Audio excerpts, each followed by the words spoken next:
And I would walk 500 more just to be the man that walks 500 miles to rock on.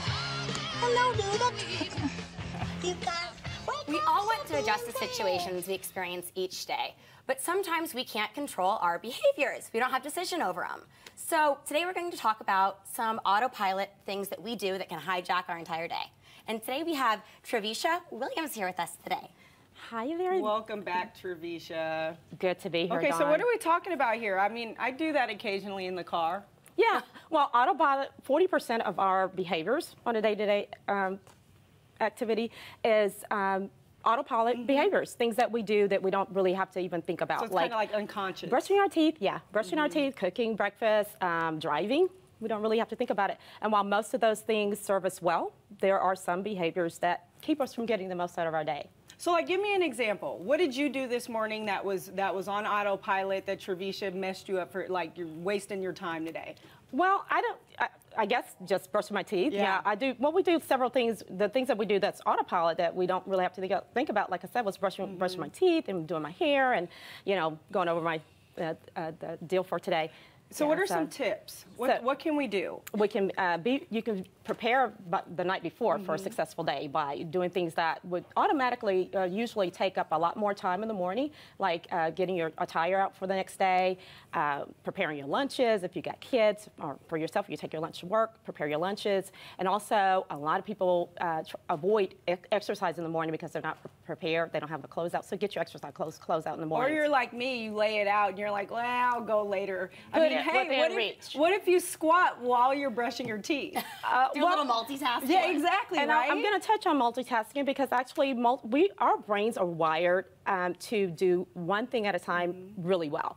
You know, because anything that requires a lot of detail, we're wired to make the voluntary and involuntary moves, and so we want to, you know, not try to multitask. You know, things that require a lot of detail and thought processing, because you're not going to do it well. So, girl, squats while you're blow drying your hair is not doing it. It's not going to work. But the next thing you want to do is declare the first hour of your morning me time.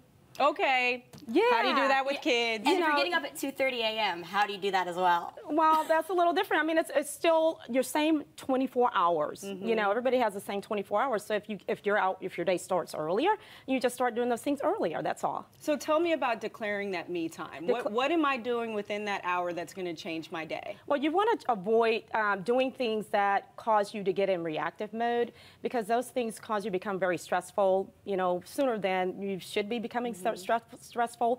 You also want to avoid things that rob you of your productivity, like drinking coffee. I mean, everybody loves coffee, but it's you know, more so for the taste. And I think that, you know, it's going to perk me up. But there's some things that you can do that are healthier for you, because coffee actually is dehydrating and it depletes your energy. You know, it gives you a false sense of energy. You know, it's very temporal.